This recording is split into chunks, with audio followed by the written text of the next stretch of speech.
All right, well, hi everyone. My name is Brandon. And I'm Sunny. And we are the Rayburns. We have decided to hit the road for a year. Right now I've got us planned for 386 days. I'm really excited. I'm not going to tell you all the places we're going to go yet, but we're heading west. Go west, young man. So we're trying to follow that 70 degrees all the way through that. Yeah, and we're in Colorado, so you have days where it might be 70 degrees one day and snowing the next. We have a lot of these, so that helps keep you warm on the inside. Like we said, the plan is to head out here in the next couple weeks. We have the house here. We're going to keep the house, renting it out. And so we have a place to come back to in a year if we decide that we want to do that. We can also continue to stay on the road if that's what we want to do. Right now we have a 37 foot travel trailer. It's got great seating and it has great bedding for the kids especially. That was our big concern. We didn't want a bunkhouse because the kids' we have a ages. 14-year-old daughter and a 9-year-old son, so sharing a room is not a good combination for them. Not a good combination.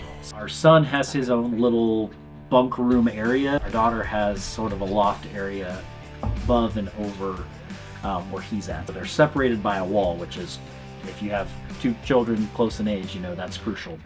Far in age. Yeah. Really. Well, a teenager and an 5 years, yeah. But our camper was something that we purchased it was in the middle of COVID. We had a pop-up before COVID started. We've always loved to travel together as a family. That's something that when Brandon and I got married, we wanted to travel a lot, and we've always done that with our kids. We realized in the pop-up that we didn't have quite the amount. Hold on. It's a 1974 Starcraft pop-up. That's true. So we need to really set the stage for what we were. It had a Camping kitchenette, but we didn't use it because we were worried about the 40-year-old equipment inside. Yes, it had no bathroom. It was a glorified I made us tent. a 5-gallon bucket. It worked. It worked, but it was definitely roughing it a little more than what I wanted to do for sure. I think when we spent the 4th of July up in the mountains near Aspen and it was 50 degrees and rain the whole time, we realized we wanted an area where we could all hang out inside when the weather was bad, and I wanted a bathroom. And so we upgraded our camper during COVID, but we were already somewhat familiar with camping. We weren't one of those, let's go get an RV because of COVID necessarily. But we discovered that we loved it. And at that time, Brandon started working remotely. I've been working remotely since 2017, and we've been homeschooling our kids since 2012. So we realized we are totally not tied down to any particular area, which is why we said, well, let's try this year-long adventure. It's definitely something that we have the flexibility to do. So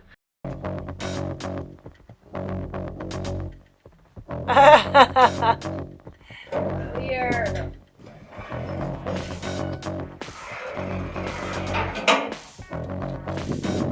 Okay.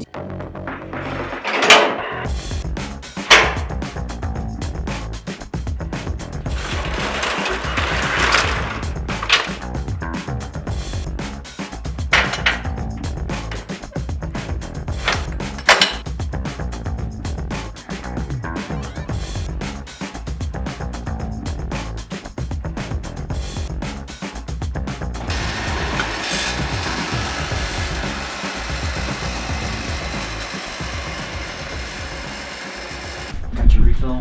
Thanks, babe. Thanks for tending to the fire. Yeah. Get the roaring flame going for you. Looks good. Keeping the heat alive. It's almost like a fire that I would do. Man. All right, yeah. So to kind of wrap up, taking a year-long trip, kids for us because we can, for the dog too because he needs a space, wide open spaces. He's an outside dog, so. And we are really looking forward to seeing national parks, to see different. I love national parks. See different locations.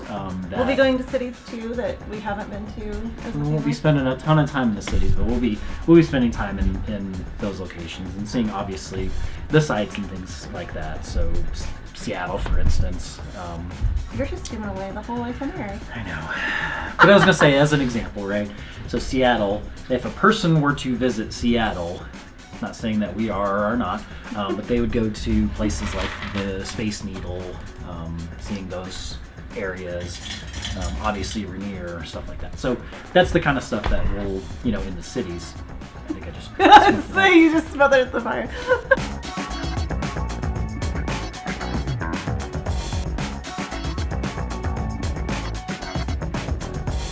this guy. Oh, smoke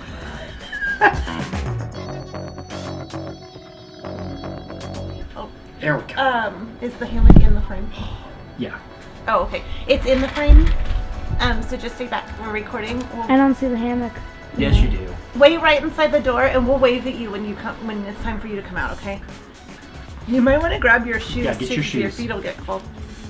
Well, and our personalities are more like those kids do. So. No, but we're excited. We're excited to expose our kids to places they've never been. We're excited to make memories as a family.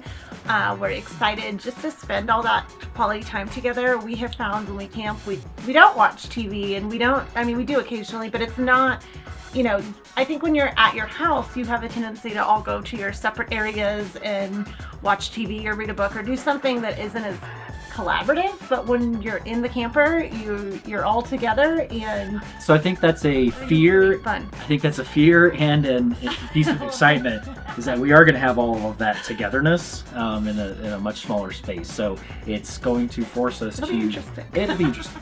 We want to have the flexibility to stop when we want to stop and go when we want to go. And I think this is really, we're not subject to, well, our flight leaves at X time, right?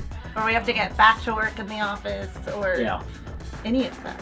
We can do what we want. Do what I want. Within reason. We're still normal, I think. Well, we're really not, though. We live a very Pretty. unusual lifestyle, I think. Not by RV standards, but compared to like the normal American lifestyle, for sure. It's funny, I don't have a lot of fears or things I'm nervous about. I'm not worried about a lot. I think really my biggest concerns are, am I going to have the internet to work? Is everybody still going to like each other? Hopefully we won't have any vehicle, maintenance That's my breakdown biggest issues. concern. It's that Yeah. we're going to have something big happen. That was part of the reason we decided to do 1 year, is because our kids, to them, 1 year feels like a very long time, and they don't want to leave their friends. So both of them have been kind of up and down with that. I think we're both excited. We're adults. We know a year is not that long. We both have personalities where we can make friends too. So it's not quite the same, I'm going to leave my friends for a year that the kids are experiencing. A year ago was just last year. That's not very long. Right? You and I are more excited. The things that we're concerned about are like, mechanical issues or a tire blowout or, not being able to do our jobs, that type of stuff. But the rest of it, I'm excited. One of my favorite things during the pandemic, I know I keep coming back to that, but it truly was life-changing for me in so many ways. One of my favorite things was the extra time that the four of us got to spend together. If you're a parent, you know your kids grow fast. I really gained an appreciation for that we're making memories together as a family while our kids are in our house, and they'll look back on that as adults. They'll have all these amazing memories together. We get to bond together as a family, and it's something that a lot of families don't have time to do oftentimes because they're pulled in many directions. And you know what they say, you don't get that time back. So